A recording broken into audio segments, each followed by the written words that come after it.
당신은 혹시 누군가에게 무시당했던 기억이 있으신가요? 정당한 이유도 없이 말투 하나, 옷차림 하나로 평가받 속으로 눈물을 삼켜야 했던 그런 순간, 살다 보면 누구에게나 한 번쯤은 찾아오는 이야기입니다. 저 역시 그런 시절이 있었습니다. 같은 가족이었지만 결코 가족 같지 않았던 사이.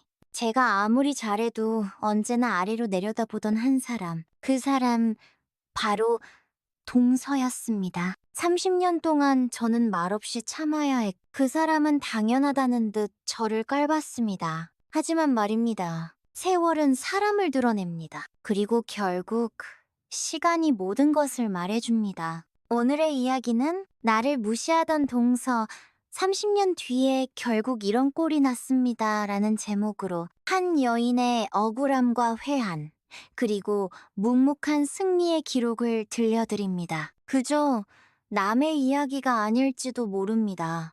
지금 당신의 마음 어딘가와 닮은 이야기일 수도 있습니다. 조용히 끝까지 들어봐 주세요. 사람은 참 오래 보아야 알 수 있는 존재지요. 젊을 적에는 겉으로 드러난 모습이나 말투 하나에 섣불리 사람을 판단하곤 했지만 살아보니 결국은 세월이 가장 정직한 거울이란 걸 알게 됩니다. 오늘 제가 드릴 이야기는 아주 오래된 한 감정에서 시작합니다. 그 감정은 억울함이었습니다. 그리고 오랜 시간이 지난 지금에 와서야 그 억울함이 어떤 의미였는지를 되새기게 됩니다. 결혼한 지 이제 37년이 되었습니다. 남편과 저는 고만고만한 형편에서 출발했지만 그래도 서로 정부치고 살아온 세월이 있으니 남들이 보면 그럭저럭 잘 살아왔다고 말할 만큼의 삶이었지요. 그런데 이 그럭저럭이라는 말이 얼마나 많은 눈물과 인내 위에 있는 건지는 아무도 모릅니다. 시댁 식구 중에는 유독 저를 불편하게 만들던 한 사람이 있었어요. 남편의 둘째 형수. 그러니까 제게는 동서되는 사람이었지요. 그 동서는 결혼 초기부터 저를 내내 무시했습니다. 처음에는 제가 못 배워서 그런 줄 알았어요. 제가 대학도 못 다니고 시골에서 농사 짓는 집안에서 자랐다는 게 어디 가서 자랑거리는 아니니까요. 하지만 그게 전부가 아니더군요. 그 사람은 자신이 뭔가 좀 더 나은 사람이라고 착각하고 살았던 겁니다. 결혼 초 명절 때였어요. 아직 20대 초반의 앳된 며느리였던 저는 시어머니께 잘 보이려고 명절 음식이며 대청소며 최선을 다했지요. 그러다 어느 순간 동서가 제 옆에서 낮은 소리로 이렇게 말하더군요. 아이고, 시골 촌구석에서만 일하다 온 게 티가 나네. 고무장갑도 없이 저렇게 하네. 그 말에 제 손이 멈췄습니다. 그리고 잠시 뒤 그녀는 또 다른 동서에게 웃으며 말했지요. 저기 우리 막내 올케는 무슨 식모처럼 일하네. 요즘 시대에 저렇게까지 할 필요가 있나? 그때 저는 웃어넘겼습니다. 어린 마음에 내가 너무 예민한가? 싶어서 스스로를 다그쳤지요. 하지만 그게 시작이었습니다. 그 후로도 동서는 자주 저를 낮추는 말을 했습니다. 애가 그렇게 생기면 남편 걱정되겠다라든지, 그래도 애들 공부는 학원 좀 보내야지. 아무리 형편이 그래도 같은 말들을 아무렇지도 않게 던졌습니다. 그럴 때마다 제 마음 한켠이 꺾이고 부끄럽고 억울하고 뭐라 말로 표현하기 어려운 감정이 자꾸 솟아났습니다. 그렇다고 제가 말대꾸라도 하면 요즘 애들은 말대답부터 하네 하며 오히려 제가 무례한 사람이 되는 것이었습니다. 그렇게 저는 조용히 입을 다물고 살아야 했습니다. 그 동서와의 관계에서는 늘 제가 덜 갖춘 사람, 부족한 사람, 가난한 쪽이어야 했습니다. 하지만 말입니다. 시간은 사람을 무너지게도 하지만 단단하게도 만듭니다. 그리고 진짜의 가치는 겉모습이 아니라 어떻게 살아왔는가에 달려있다는 걸 저는 세월 속에서 배웠습니다. 아이들을 키우면서 저는 욕심을 내지 않았습니다. 학원 하나 보내지 못하는 날도 있었고, 새 옷을 사주지 못한 날도 있었지만, 그 대신 저는 아이들에게 마음의 품과 부지런함을 가르쳤습니다.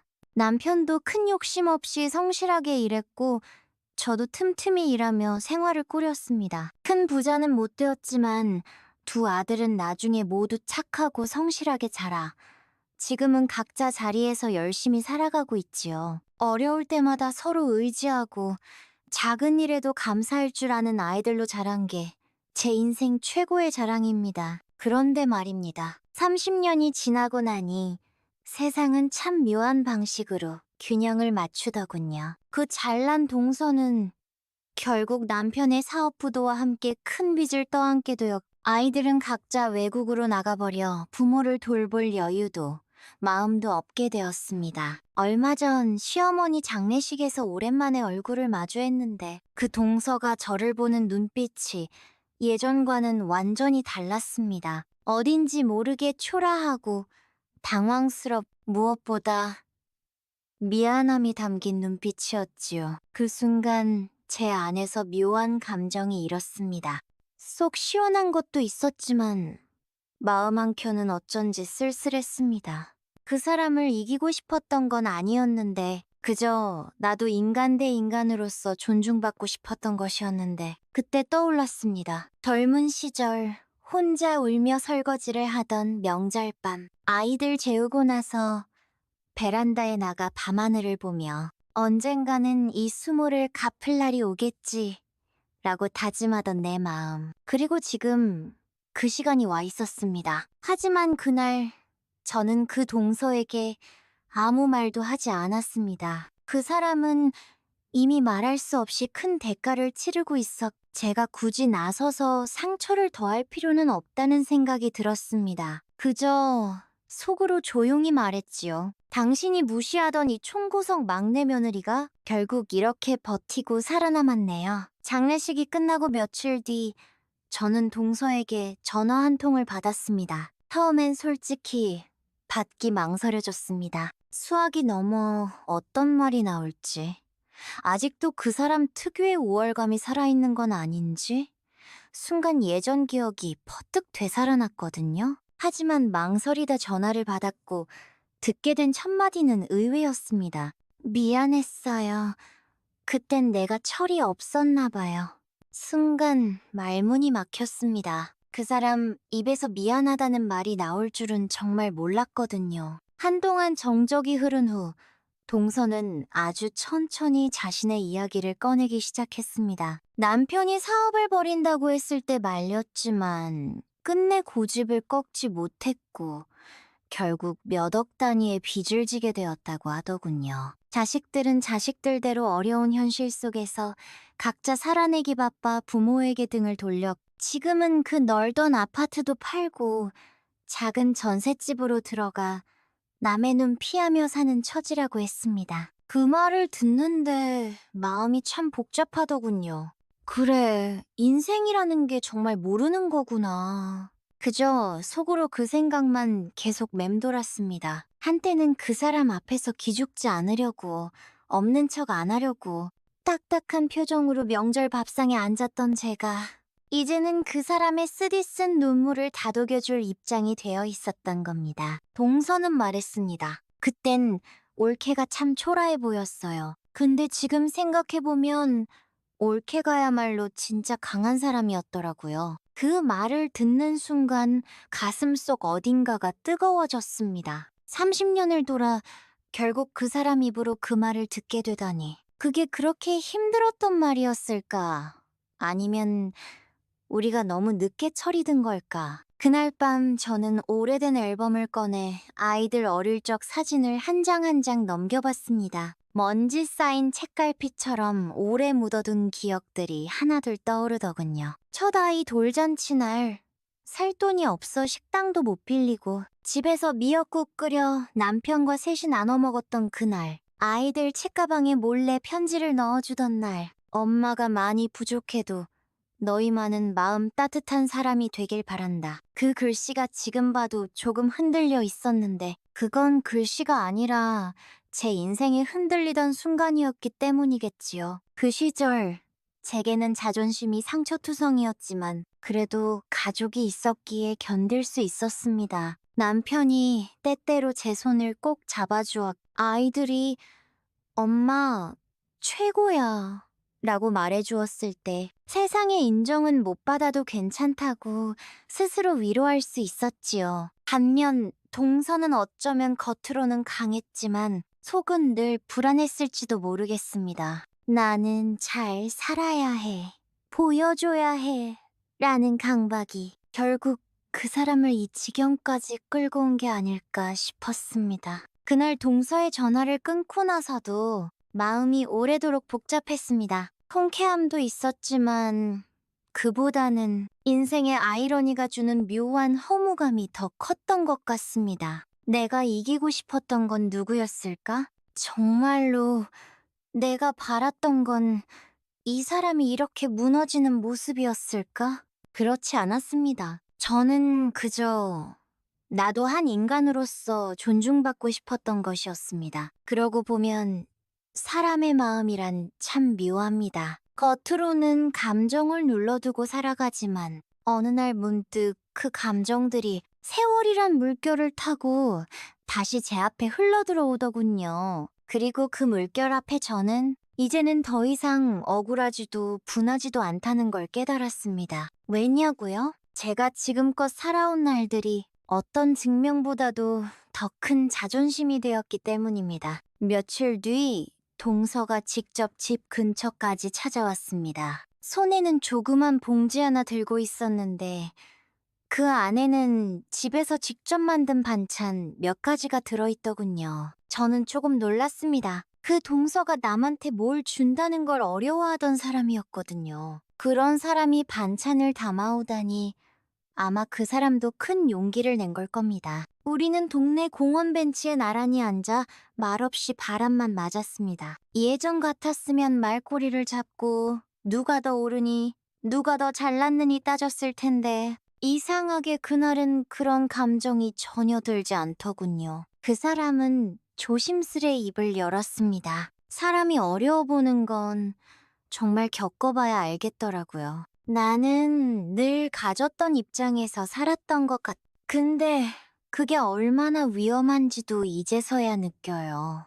저는 말없이 고개를 끄덕였습니다. 사람은 누구나 실수를 합니다. 하지만 그 실수를 뉘우칠 줄 안다는 건 그만큼 자신의 삶을 돌아볼 용기가 있다는 뜻이지요. 저도 동서에게 제 이야기를 조금 꺼냈습니다. 젊은 시절 얼마나 그 말 한마디에 상처받았는지, 눈물 삼키며 아이들 앞에서는 늘 웃는 엄마로 버텨야 했는지, 그런 나날이 쌓여 지금의 내가 됐다는 걸요. 동서는 제 손을 꼭 잡았습니다. 처음이었습니다. 그 사람이 제 손을 그렇게 따뜻하게 잡아준 건 그날 집에 돌아오는 길, 문득 이런 생각이 들었습니다. 우리가 인생에서 진짜로 싸워야 했던 건 서로가 아니라 자기 안의 외로움과 비교하는 마음 아니었을까? 그런 마음들이 자꾸 사람 사이에 벽을 세우고 그 벽은 세월이 지나야만 조금씩 무너지는 법이니까요.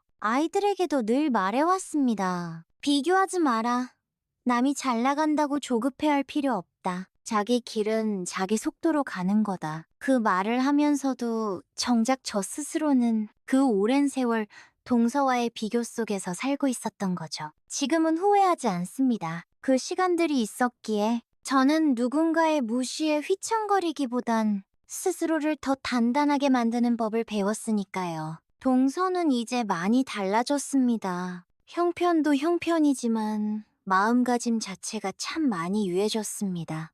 이제라도 이런 얘기 나눌 수 있어서 다행이야. 그 한마디가 어찌나 따뜻하던지요. 누군가의 몰락을 보며 기뻐하는 삶은 결국 자기 삶도 작아지게 만듭니다. 오히려 그 사람이 잘못된 선택에서 돌아설 수 있도록 조금의 여지를 주는 것? 그게 더 큰 사람의 길이 아닌가 싶었습니다. 어떤 분들은 이 이야기를 들으시고 이렇게 물으실지 모릅니다. 그렇게 무시하던 사람이 무너졌는데 왜 통쾌하게 한마디 하지 않으셨어요? 솔직히 말하면 예전 같았으면 그랬을 수도 있었겠지요. 하지만 지금은 압니다. 진짜 강한 사람은 싸움에서 이긴 사람이 아니라 미움에서 자유로워진 사람이라는 걸요.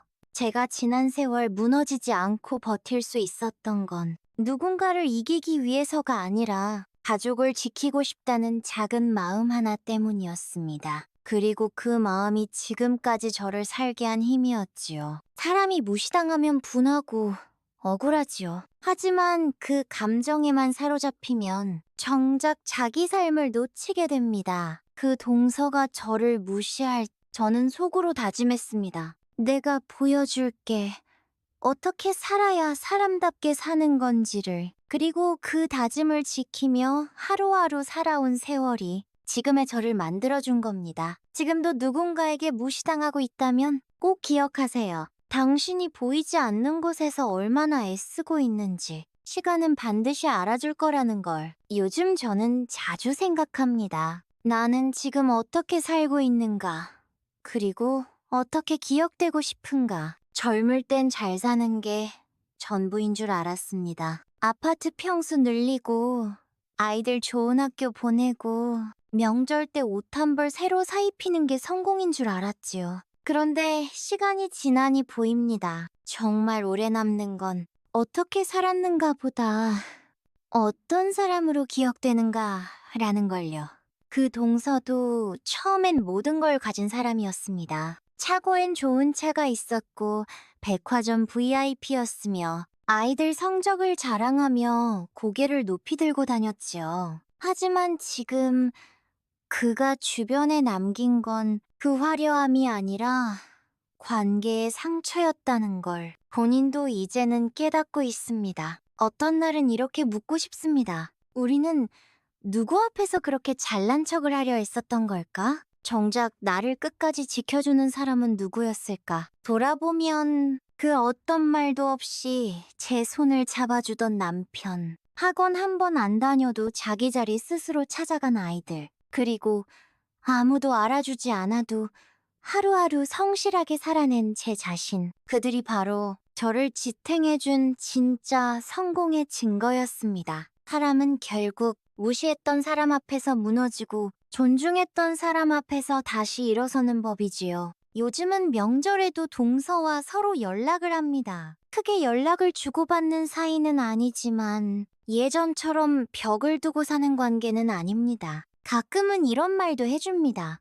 올케가 그땐 참 대단했어요. 나는 그걸 몰랐던 게 참 부끄러워요. 그 말을 들을 때면 속이 시원하기보다 어딘가 먹먹합니다. 왜냐하면 우리가 이렇게 되기까지 너무 오랜 시간이 걸렸기 때문이죠. 아무 말 없이 넘긴 상처들, 그 모든 걸 다 품고 여기까지 온 것이니까요. 만약 그 시절로 돌아간다면 저는 아마 이렇게 말할 겁니다. 사람을 겉모습만 보고 판단하지 마세요. 진짜 사람의 가치는 그 사람이 끝까지 지키려는 마음에서 나옵니다. 이제 저도 나이가 들고 삶의 끝자락이 가까워진다는 생각을 자주 합니다. 죽음을 무서워한다기보다 내가 어떤 사람으로 기억될까를 더 자주 떠올립니다. 내가 내 아이들에게, 내 며느리에게, 그리고 이웃들에게 어떤 말과 행동을 남겼는지. 그게 결국 제 인생의 마지막 자서전이 되겠지요. 그래서 요즘은 작은 말 한마디도 조심하게 됩니다. 예전처럼 무시받던 날이 떠오를 때마다 나는 그런 사람이 되지 말아야지라고 마음먹습니다. 끝으로 이 이야기를 듣고 계신 여러분께 묻고 싶습니다. 혹시 지금 누군가에게 무시당하고 있다고 느끼시나요? 혹은 과거에 받은 상처가 아직도 마음속에서 살아있진 않나요? 그렇다면 제 이야기를 통해 위로를 받으셨으면 좋겠습니다. 저는 말합니다. 무시당한 기억도 결국 내 인생의 일부역, 그 기억 위에 지금의 나라는 사람이 세워졌습니다. 사람에게 상처 주는 말은 오래 남습니다. 하지만 그 상처를 껴안고 살아낸 시간은 더 깊고 길게 남습니다. 30년 전 제가 울며 베란다에 섰을 때 하늘을 보며 했던 말이 생각납니다. 언젠가는 이 억울함도 지나가겠지. 그리고 정말 지나갔습니다. 아니, 지나간 게 아니라 제가 그 억울함을 넘어서는 사람이 된 것이겠... 여러분, 인생이 길든 짧든 우리가 가져가야 할 건 결국 하나뿐입니다. 누군가의 기억 속에 어떤 사람으로 남는가? 무시당한 인생이 아니라 존중받는 사람으로, 조용히 견디며 살아낸 사람으로, 그렇게 남을 수 있다면 그게 바로 진짜 성공 아닐까요? 세상에는 화려한 말보다 묵묵히 살아낸 하루가 더 값진 사람이 있습니다. 그 사람을 얕잡아 보던 이들이 시간이 지나 결국 자신이 놓친 진짜 삶의 가치를 뒤늦게 깨닫기도 하지요. 오늘 들려드린 이야기는 결국 누가 더 이겼느냐의 문제가 아니었습니다. 누가 더 누가 더 상처를 품고도 사람으로서의 따뜻함을 잃지 않았느냐의 이야기였습니다. 혹시 지금도 마음속에 억울함을 안고 살아가고 계신가요? 그렇다면 기억해주세요. 시간은 반드시 말없이 견디는 사람의 편이라는 걸요. 무시당한 자리를 조용히 지키며 내 사람, 내 하루를 끝까지 안아준 사람, 그 사람이야말로 결국은 이기는 사람입니다. 오늘도 긴 이야기 들어주셔서 고맙습니다. 여러분의 삶이 누구 앞에서도 당당할 수 있기를 바랍니다. 그리고 그 당당함이 따뜻함에서 비롯되기를요. 다음 시간에도 우리의 마음을 들여다보는 이야기로 찾아뵙겠습니다. 지금까지 사연 모음이었습니다.